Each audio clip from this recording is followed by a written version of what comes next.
Hello, everyone, and thank you for tuning into the North Main Minute. I'm Joshua Dobie.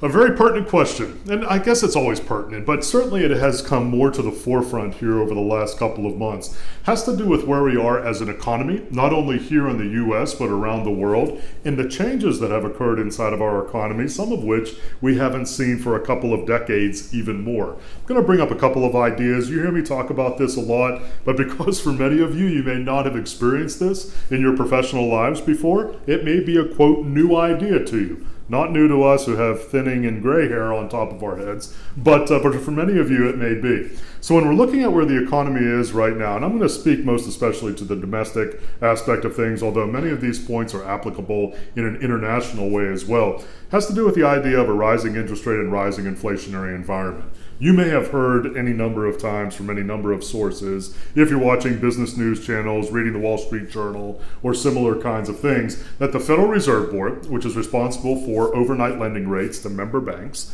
not going to get too granular with that right now, just take my word for it, is going to be increasing interest rates through this year. Well, what exactly does that mean?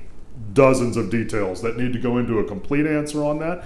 But some of the things that you're going to see, and perhaps you've already begun to see with regards to what an increase in interest rates means.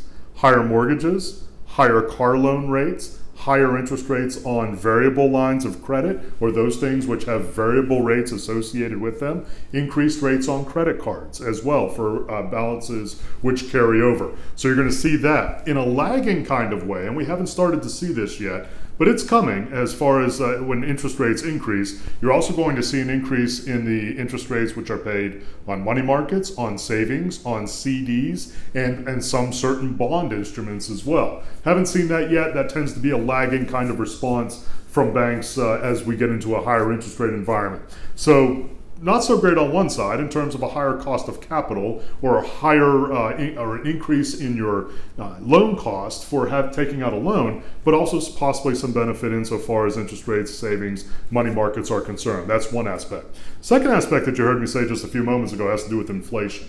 Now, inflation, again, is a big, broad idea that requires a lot of time in order to get into all of the nuances of it.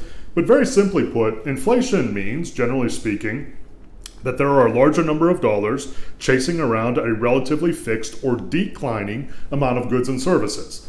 From a practical standpoint, what that means, things get more expensive. Where you're seeing that right now, the gas pump, I don't need to tell you if you filled up your tank with gasoline anytime here over the last couple of months, and then in the grocery store. So when you're looking at foodstuffs, and that deals with not only our fresh items like the butcher shop and the produce end of things, but also in our processed foods. So you're seeing that kind of impact, unfortunately, in terms of what inflationary environments like the one where we are right now tends to be. So what does all of that mean? I'm going to give you a terrible answer. It's different for everybody. Certainly not going to be comprehensive here. But what is true, and this is something you're going to want to keep in mind when you're looking at your portfolio, different investments perform well in a higher inflationary, higher interest rate environment than in the reciprocal of that, which is what we've had here pretty much over the last 20 years. So you want to be mindful of what those particular investments are. Make sure, not necessarily that you go make a bet all in that particular direction, but perhaps that your portfolio needs to be more represented